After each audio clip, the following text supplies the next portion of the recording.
Now, the Australian Financial Review was reporting this morning that Tony Abbott was sure he had your support as late as last Sunday night, and as we now know, he didn't. You ended up voting for Malcolm Turnbull. Is that true? Well, he did have my support on Sunday night because there was no leadership ballot or challenge, in fact, till Monday.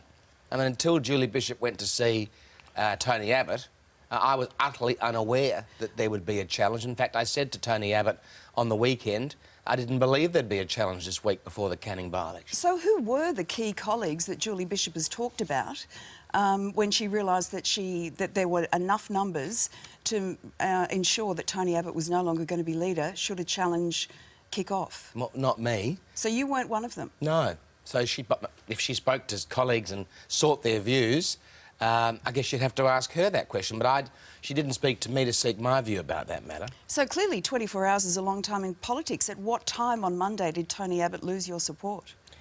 Well, I've tried to make a habit this week of not raking over old coals, and Monday is old coals in politics, amazingly, especially by Friday.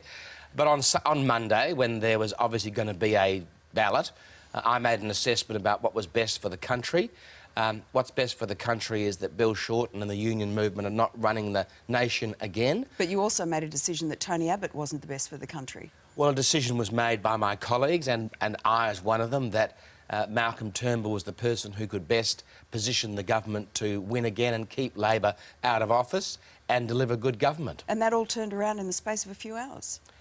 Well, that's what happens in politics. It's quite fast-moving. And as John Howard said, it's the ruthless arithmetic of the polls. For 2 years, we've been behind in the polls. Now, as Andrew Robb said, it's like the share price. If the share price is trundling along at the bottom after 2 years, questions start getting asked. And Tony Abbott had a warning in February from the party room.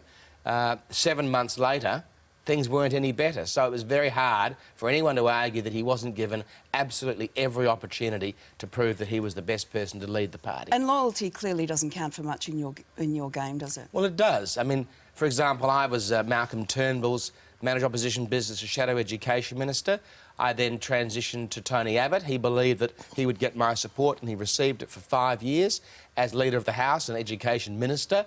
And I hope that I'll stay as Leader of the House under Malcolm Turnbull, because I'm one of those people in politics, not unlike Anthony, that people know where I stand on most issues, and I'm prepared to argue my case. But I don't move around in the shadows and do the job on people. I come from the front, not from the back. I thought you were a fixer. On Sunday, well, you can fix from the front. You don't have to fix just from the back. Really? Lisa. So you stab from the front, do you? Well, the truth is, on Sunday there was no leadership ballot. On Monday there was. Then I made an assessment.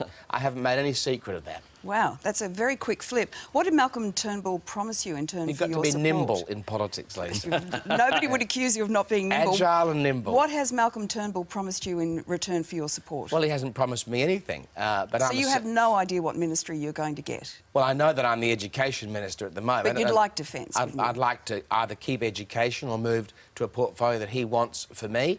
But he hasn't promised me anything. I don't need to be promised something to... In return for your vote? To support the government. No, I think the best government for Australia is a Liberal government.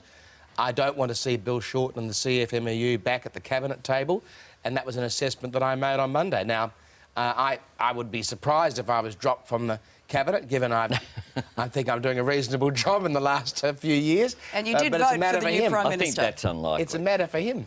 OK, to you now, Anthony. It's unlikely too, but we'll see, I suppose. Anthony, this change